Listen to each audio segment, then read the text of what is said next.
Hi all, welcome and welcome back to my channel.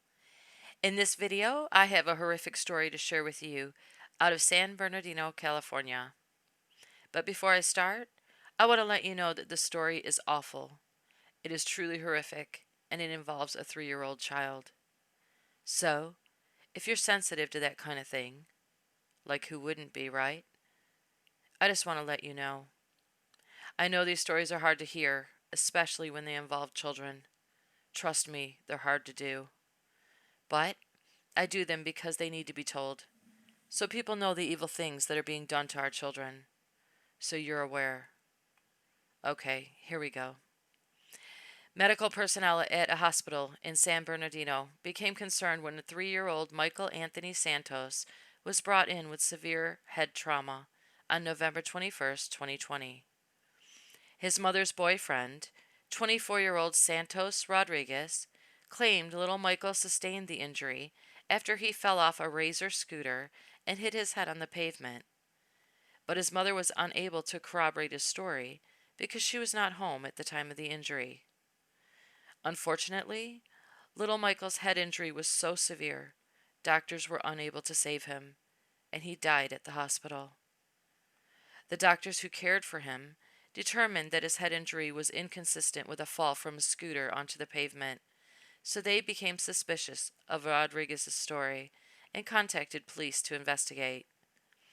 Rodriguez stuck to his story when questioned by police, but police agreed with Michael's doctors that his head injury was not consistent with a fall and arrested Rodriguez.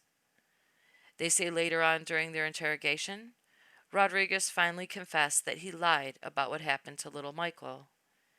He told them he was visiting his girlfriend at her home when she left little Michael in his care.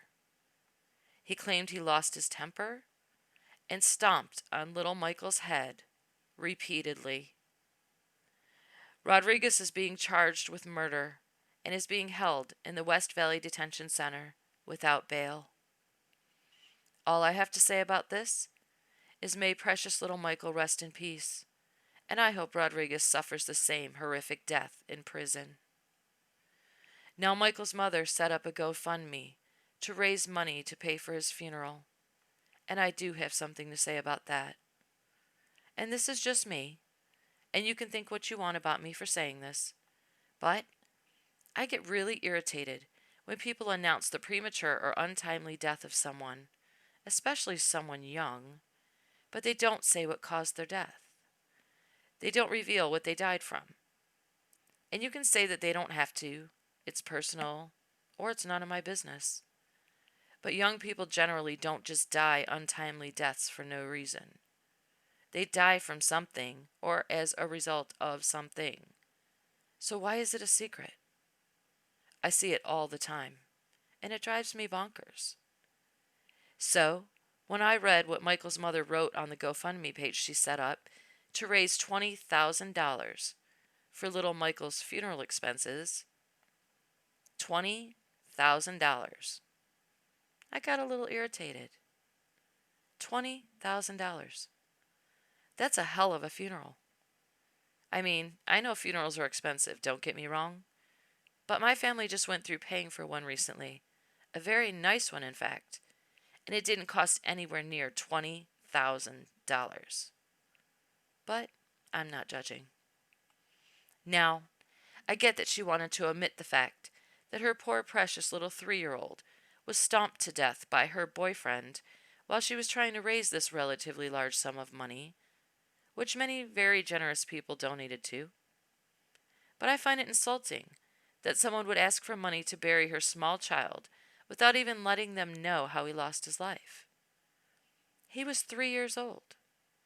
We know he didn't die of natural causes. So what happened? Not that it would have kept people from donating if they knew, because they still wanted to give him a proper burial. But I think it takes a lot of nerve to not even explain what happened to him and why she needs this money due to his untimely death. Maybe I'm just angry about what happened to him, and I'm just being a judgmental bitch. But I don't like the way she worded what she wrote on the page, making it look like she had no involvement in little Michael's untimely death, even though she was the one who brought that SOB into her baby's life in the first place and left him in his care. Here's what she wrote.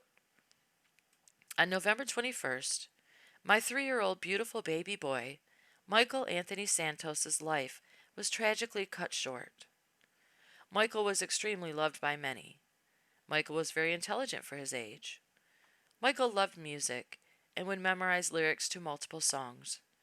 His favorite song was Believer by Imagine Dragons and Dance Monkey. My baby Michael had a personality unlike any other. Michael was such a happy baby. I'm asking for everyone's help to give my baby boy Michael the farewell he very much deserves! Exclamation point. Anything helps, and everything is much appreciated, even by just helping us share this link. I thank you all for all the love and support and ask everyone to remember him as the sweet, handsome little man he was, and for his big smile he always had. Thank you all in advance. I'm asking for everyone's help to give my baby boy Michael the farewell he very much deserves! Exclamation point. How about the help her baby boy Michael needed from her to give him the life he very much deserved? I'm sorry, and you can think of me what you want, but there's no way her boyfriend was capable of stomping a 3-year-old to death, and she never saw any signs of aggression from that man prior to it happening. Bullshit. He wasn't a saint, and then he murdered her child the first chance he got him alone. Not buying it. She knew he could be violent, or at least that he could be aggressive, and she left her child with him. The man didn't smother him or strangle him or something like that. Not that those things wouldn't have been horrible enough. But he stomped him. Repeatedly. On his little head. Until he was on the brink of death. You're not going to tell me she never saw any prior signs of aggression from this man. I don't care what you say. So all we get in the GoFundMe is, on November 21st, my 3-year-old beautiful baby boy, Michael Anthony Santos's life was tragically cut short, period. Please give money and share so others will too. I don't know. Maybe I'm wrong. Maybe I was too irritated by this story to do this video, and maybe I should have just left it alone. But I don't think I'm going to feel better until I fix this GoFundMe explanation, asking for $20,000 to include the truth. So if you don't mind, I'll correct it here on this video. Okay. On November 21st, my 3-year-old beautiful baby boy, Michael Anthony Santos's life was tragically cut short by my boyfriend, who I brought into his life, who I didn't know enough about, who I left him alone with when he lost his temper and violently stomped the life out of him. There. That's better. I don't feel better about what happened to precious little Michael, but I do feel better making his mother take responsibility for her part in his death, since she seems to be trying not to. She may feel guilty about what happened, but she's damn lucky I'm not a lawmaker in this country, because if I was, her ass would be getting charged with child abuse and neglect for her stupidity, along with all the other mothers who put their child's lives in danger so they can say they have a boyfriend.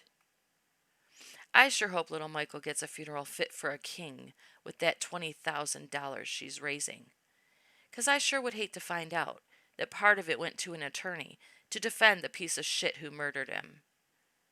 I'd hate to hear it, but it wouldn't surprise me. Thank you all so much for watching. I appreciate your time, and I'll see you on my next video.